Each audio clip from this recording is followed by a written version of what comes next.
The scriptures today are from Matthew 4 and 1 Peter. Matthew 4:18 through 22. As he walked by the Sea of Galilee, he saw two brothers, Simon, who was called Peter, and Andrew, his brother, casting a net into the sea, for they were fishermen. And he said to them, "Follow me, and I will make you fish for people." Immediately they left their nets and followed him. As he went from there, he saw two other brothers, James, son of Zebedee, and his brother John, in the boat with their father Zebedee, mending their nets, and he called them. Immediately they left their boat and their father and followed him. 1 Peter chapter 5, verse 1 through 4. Now, as an elder myself and a witness of the sufferings of Christ, as well as one who shares in the glory to be revealed, I exhort the elders among you to tend the flock of God that is in your charge, exercising the oversight, not under compulsion, but willingly, as God would have you do it, not for sordid gain, but eagerly. Do not lord it over those in your charge, but be examples to the flock. And when the chief shepherd appears, you will win the crown of glory that never fades away. Thanks be to God. Oh, the word of the Lord.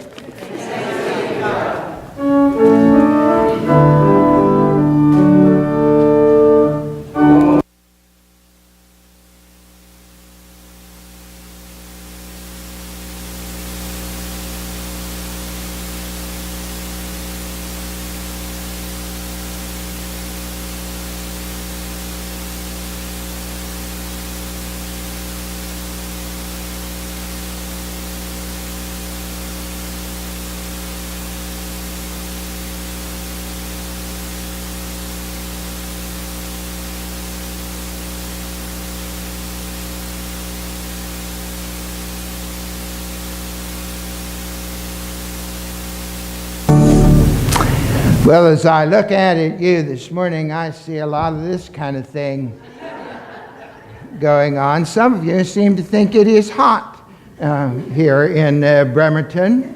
I want to tell you that it's all a matter of perspective. I looked at my telephone this morning to see what the temperature was going to be in Mesa, and the temperature there today is going to be 113. So as I tell you, it's all a matter of perspective. When I went to Arizona to take a church, people said to me, Arizona is the worst place in the world in order to try to preach to people, because it's so blessed hot in the summer that nobody worries about hell, and in the winter it is so nice that nobody cares about heaven. So you just do the best you can.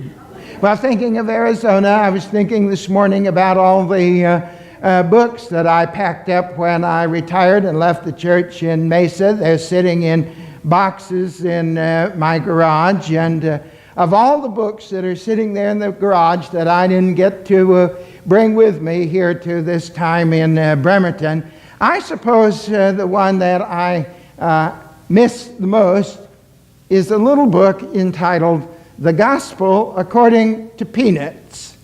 It will not surprise you to know that this is a little book by a man named Robert Short who uses Peanuts cartoons to begin conversations about theological matters. In one of those cartoons that's one of my favorites, Charlie Brown's precocious little sister Sally is walking along with Linus. They're on their way home from school, and Sally says to Linus, "I would have made a great evangelist." She says, "You know that kid who sits behind me in my class in school? Well, today I convinced him that my religion is better than his religion." But Linus is a little bit skeptical. He's a theologian, you know, and he doesn't seem to think that Sally is really the evangelist type. And so he says to Sally, "How in the world did you do that?" "Oh," she said nonchalantly, "it was easy. I just hit him over the head with my lunchbox." And right there you have the problem that emerges every time somebody uses the E word. The E word, evangelism. People don't want to be involved with that kind of thing. The easiest way for you to empty out a room that is full of people is just to say to that group of people, I'm looking for volunteers to be on the evangelism committee. And there will be an exodus like nothing you've ever seen before, because the image that so many people have of evangelism and of church growth is of strong-arming and hitting people over the head with the lunchbox and trying to convince everybody that our religion is better than theirs. And people don't want to be involved in that. Do you want to be involved in that? People don't want to be involved in that. And yet, the church lives by evangelism. The church lives by growing.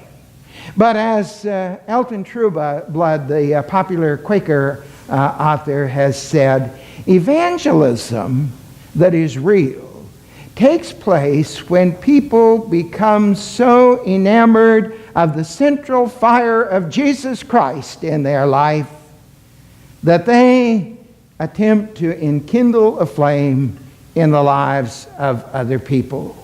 That is a far cry from trying to convince somebody that our religion is better than theirs. It's a far cry from beating somebody over the head with our lunchbox. During the month of June, as you are probably aware, we're going to be thinking together about church growth. We're having a special church school class that meets before the worship service, and each Sunday this month we're going to be looking at some passage that reminds us of the way in which the New Testament church managed to grow. In our worship service, we're going to think each Sunday morning about evangelism in the sermons and about church growth. And we're doing that because when the search and committee and call committee asked you a couple of months ago, what do you hear the Holy Spirit calling this church to be and do? It wasn't the only answer that was given, but one of the frequent answers that was given was church growth. And that's wonderful. It's well and good, but the problem is that everybody has their own idea of what they mean when they use that phrase, church growth.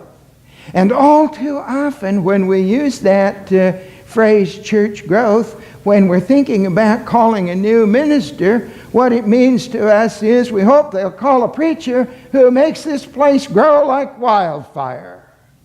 So let me just say to you now, on behalf of whoever you call to be your new preacher, that no preacher, no matter how good he or she may be, no matter how much he or she may want to help you grow, no preacher can accomplish church growth on their own.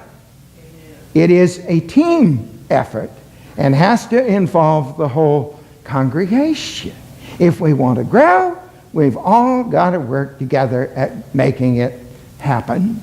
So I want to think with you for the next month about church growth so that we all get on the same page and we're all thinking in the same way, and we'll be prepared for the opportunities that the Holy Spirit gives to us when your new minister arrives and you begin the task of growing the church into a new phase of its life. And we can begin this morning by acknowledging that in the New Testament there are two images that are given to us regarding church growth.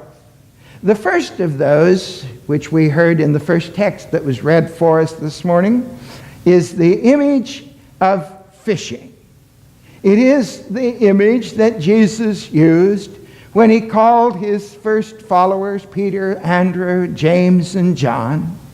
It's the image that Jesus used in order to move their thinking from concentrating on fish to concentrating on people. But I want to be sure to say to you that the image of fishing is not the major image that Jesus intended for his church to have in regard to evangelism.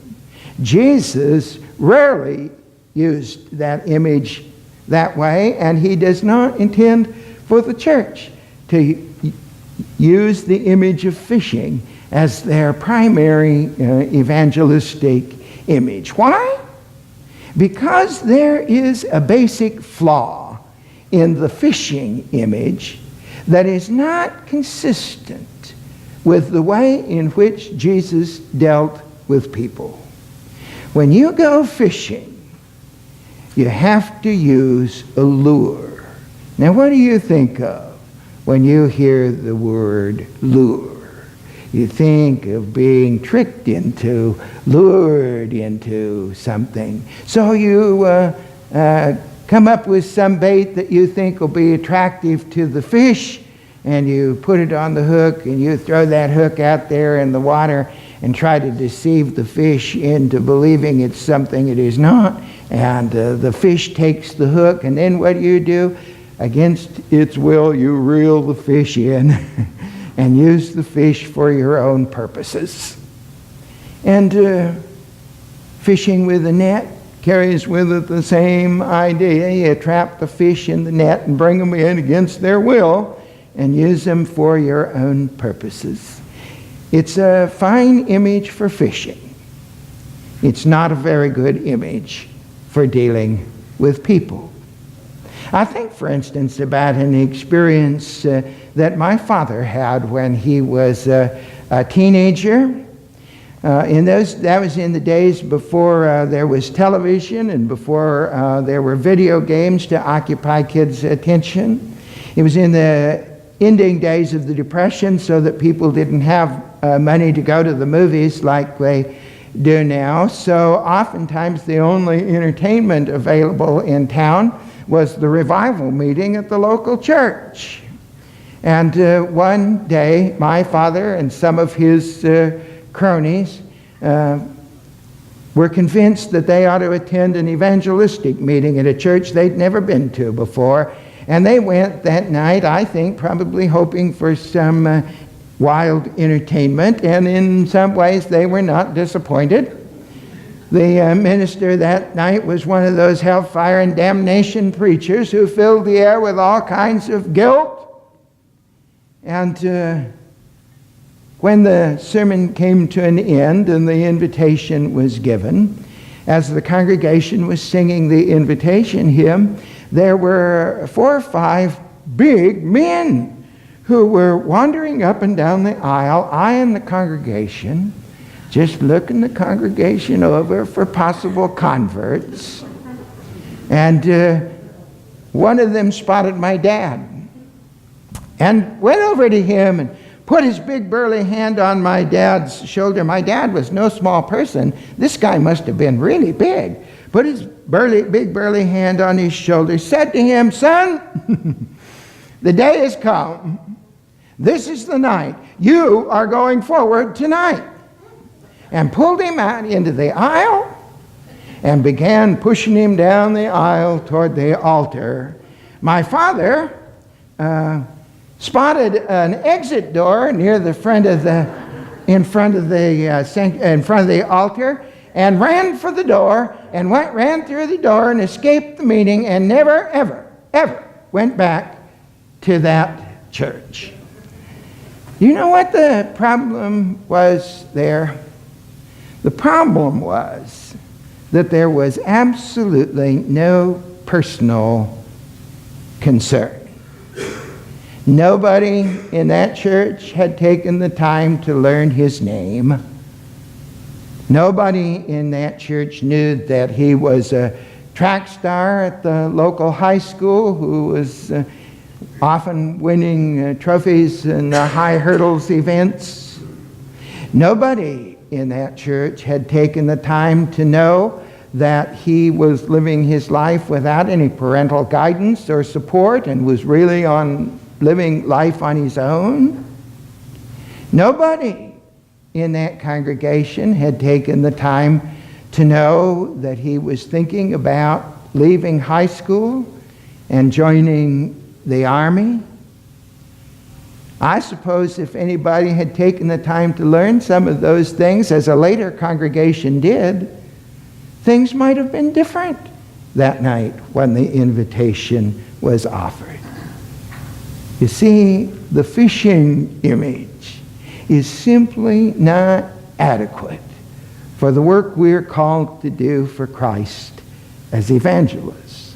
And I think that is why Peter, in our text for this morning, gives us a second image, what he considers to be a better image. I think it is worth recognizing that Peter began life as a fisherman, but came to the point where he discovered that that image of the fisherman was not adequate for the work he was called to do for Christ. And instead, in the text that we read this morning and in other places, Peter embraces the image of a shepherd. It's another image that Jesus has given to us. You remember how in the Gospels Jesus gave voice to that image. Which of you, having 100 sheep, if he has lost one, will not leave the 99 and go looking for the sheep that is lost? And when he finds him, will place that sheep on his shoulder and carry him home. And when he arrives at home, will call to his friends and say, "Rejoice with me, for I have found my sheep that was lost." Now, I don't know about you, but I always find myself deeply moved by that image of Jesus carrying the wounded, lonely, lost, fearful sheep home on his shoulders. Whenever I think about that image, I think about a man in one of the churches that I served years ago who was responsible for most of the new members who joined that particular congregation. This was a man who knew nothing about strong-arming people. All he knew about was caring for people who were wounded in life, caring for people who were having lots of trouble and difficulty in their life. He knew about that because he'd had his own fair share of difficulty in his life. He had his own fair share of trouble in his own life. This man was particularly concerned about young people who were mentally disadvantaged. I think it was because he had a mentally disadvantaged son who had grown to adulthood and was still living in his home. But in his loving way, he had a dream about what he wanted to do with his life. His dream was that one day he would win the Reader's Digest sweepstakes. And if not the Reader's Digest sweepstakes, then the Publishers Clearinghouse sweepstakes. But he didn't want that money so that he could live the high life. He didn't want it so that he would be wealthy. He had a plan for that money that he believed God had given him. And his plan was that he was going to take that money and he was going to purchase and run a facility dedicated to taking care of mentally disadvantaged folk who could not be cared for in their own home. It was a burning passion in his life. I'm sorry to say he never won the Reader's Digest sweepstakes or the Publishers Clearinghouse, but I'll tell you for sure, if he had won that money, he would have built that facility because he had a genuine care for people. In our congregation at that time, there were quite a few young married people. And sadly, several of those marriages ended in divorce. And as often happens in that kind of situation, those young mothers found themselves in horrible financial straits as they were trying to raise their children on their own. And this man, who was not by any means wealthy, but who cared about people, developed this quiet, behind-the-scenes ministry to those young women. And without demanding anything of them, without making a big show, actually, without anybody but his minister knowing he was doing it, he developed this quiet ministry to those young women and saw so many of those young women through the darkest moments of their lives and enabled them to survive it all. Is it any wonder to you then that this man was responsible for the largest number of members who became a part of that congregation? No strong-arming people, no hitting them over the head with his lunch pail. Just genuine, compassionate, quiet, caring for people. And when you come right down to it, that's what evangelism is really all about, isn't it? Genuine, quiet, compassionate, caring for people. Because the truth of the matter is that evangelism is not about technique.